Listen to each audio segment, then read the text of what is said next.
Howdy, and welcome to LeeReads, where I talk about the books I've been reading and enjoying lately. Where I live, even though it's near the end of September, it doesn't quite feel like fall yet, but I know it's coming, and it inspired me to make a autumnal TBR. And in keeping with my goal to read the books that I've been buying, most of these selections are books that I own and I'm excited to get to soon. One, though, my sister has loaned me, which means I really do need to read it so I can return it to her. So we will start with that one, which is Fairy Tale by Stephen King. This is not a strongly leaning horror, at least that's how my sisters explained it to me. It is a little bit more of a portal fantasy. The only other book by Stephen King that I've read is the first book in the Dark Tower series, which wasn't really for me, but I am interested in trying more from him, even the horror stuff. Let's ease into it with a contemporary portal fantasy. Next on my list is a newer release by an author whose work I generally really enjoy, Rebecca Ross. Her newest book is called Wild Reverence, and I believe that is a prequel novel in the world that Divine Rivals is set in. Divine Rivals I devoured. I didn't really love the sequel of that duology so much, but Rebecca Ross has this lyrical writing style and usually very interesting magic systems and characters that I connect with. So even though I don't know too much more about this, other than I think it's about some of the goddesses interfacing with the mortal world in that larger world, I would like to pick it up this fall. Also, just a brief aside, because I pulled her books off my shelf, A River Enchanted and A Fire Endless was, I think a really well done duology by her, a very unique premise, and it lives here because they're some of my favorites.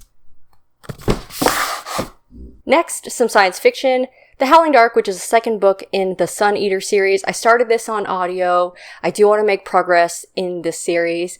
One of my friends said that he was interested in starting to read the first book, so maybe we can do a mini book club together and read these books over the next year or two. I don't think that we'll be very quick at it, but I'm still intrigued to keep going. I have a Lewis McMaster Bulljoad next-ish in the series, following The Curse of the Chaliant and Paladin of Souls. We have The Hallowed Hunt, semi-standalone, semi in the series. It's very confusing and structured kind of weird, but I think this cover just screams autumn to me, in the forest with the color palette and this hunter. I think this is set before Curse of the Chaliant, so somewhat building up this world, but I don't know much more than that, other than, like with most of her writing, it's been highly recommended to me. Bouncing back to science fiction, we have Shadow and Claw, the first half of the Book of the New Sun by Gene Wolfe, a series that I've been saying that I want to start all year, but am weirdly intimidated to just get going on, and I need to stop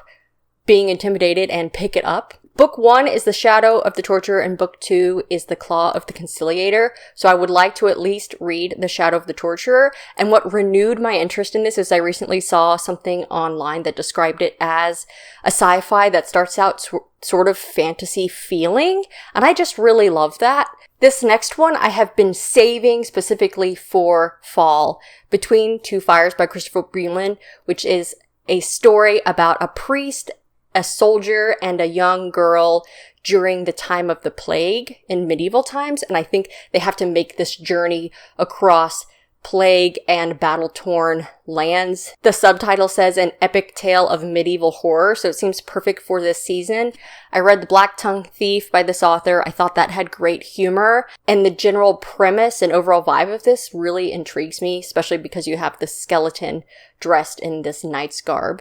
So I hope I enjoyed this one. Let me know if you've read it. Leaning into horror, this might be too much for me, I'm not sure. I really enjoyed last year when I read House of Leaves, so I thought, let's try something like that again. And I picked up The Haunting of Hill House by Shirley Jackson, about this occult scholar, his assistant, and a few other people that are investigating this house. Let's see if I can do it. I tend to freak myself out with stories that are too scary, but I like gothic, and there are some other haunting type stories I've enjoyed, so let's see how I go with this one. Last on the list, because it's the shortest, but it's still very anticipated by me, Hemlock and Silver, a Snow White retelling, but from a different point of view.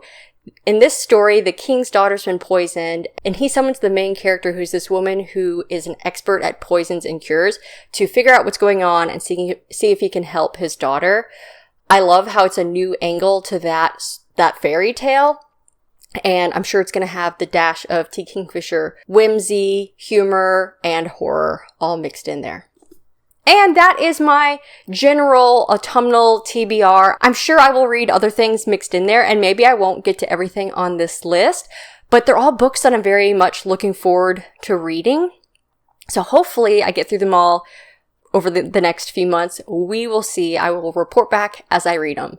Thank you so much for watching this video. I hope you enjoyed it. Have you read any of the books that I talked about? Are there other books that really make you think of fall that you would recommend to me? There's one that really makes me think of fall. I'm already mostly done listening to the audiobook, which is Daughter of the Forest by Juliet Marillier. It's that time of year. I needed to experience my annual reread of that book, and I'm enjoying it just like I always do.